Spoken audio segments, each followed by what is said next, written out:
హనుమాన్ జయంతి సందర్భంగా నిజామాబాద్ జిల్లాలో చేపట్టే శోభయాత్ర వేడుకలను ఎలాంటి అవాంఛనీయ సంఘటనలు చోటు చేసుకోకుండా పటిష్టమైన పోలీసు బందోబస్తును ఏర్పాటు చేసినట్లు సిపి సాయి చైతన్య పేర్కొన్నారు. శనివారం బందోబస్తును ఏసీపీ రాజా వెంకటరెడ్డి ఇతర పోలీసు అధికారులతో కలిసి ఆయన పర్యవేక్షించారు. మొత్తం 84 చోట్ల ర్యాలీలు ఉన్నాయని, దాదాపుగా 1500 మందికి పైగా పోలీసులతో బందోబస్తు ఏర్పాట్లు చేసినట్లు పేర్కొన్నారు. ప్రజలంతా ప్రశాంత వాతావరణంలో వేడుకలను జరుపుకోవాలని సూచించారు.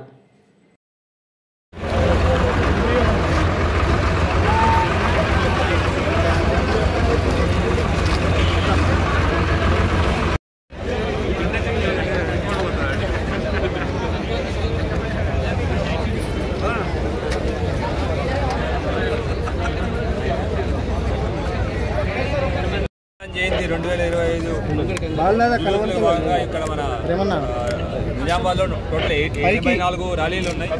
వాటి అన్నింటి గురించి బందోబస్తు చేసుకోవడం, అన్నదానాలు, ఇతర సంస్కృతి కార్యక్రమాలన్నింటికి బందోబస్తు చేయడం జరిగింది. మొత్తం జిల్లా నుంచి, జిల్లా బయట నుంచి బెటాలియన్ కలిపి మొత్తం 1500 పైగా ఫోర్స్ డిప్లాయ్ చేయడం జరిగింది. అందరం అట్లానే అన్ని డిపార్ట్మెంట్స్తో కోఆర్డినేట్ చేసుకోవడం జరిగింది. ప్రొసెషన్ జరిగేటప్పుడు ఎటువంటి రూమ్స్ కానీ ఇవన్నీ కానీ అటెంప్ట్ లేకుండా కూడా మేము అన్ని ఏర్పాట్లు చేసుకోవడం జరిగింది. ఈ యొక్క సందర్భంగా మన నిజామాబాద్ ప్రజలందరికీ పోలీస్ డిపార్ట్మెంట్ తరఫున హనుమాన్ జయంతి శుభాకాంక్షలు. అందరూ హనుమాన్ జయంతి ఉత్సవాలని ప్రశాంతంగా పరిమితిలో ఉండి హ్యాపీగా జరుపుకోవాలని మనసారి కోరుకుంటూ అందరికీ మళ్ళీ ఒకసారి హనుమాన్ జయంతి శుభాకాంక్షలు.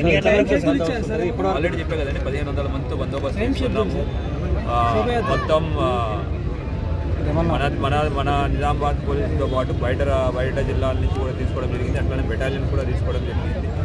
అందరినీ డిప్లాయ్మెంట్ చేయడం జరిగింది. వాళ్ళు ఎవరైతే డిప్లాయ్మెంట్ చేశారో వాళ్ళకి బ్రీఫింగ్ చేయడం జరిగింది. వాళ్ళకి అన్ని ఏర్పాట్లు కూడా చేయడం జరిగింది. సో బయట నుంచి వచ్చిన వాళ్ళకి కూడా ఎటువంటి ఇబ్బంది లేకుండా బందోబస్తు అందరూ పార్టిసిపేట్ చేయడానికి అన్ని ఏర్పాట్లు చేశారు.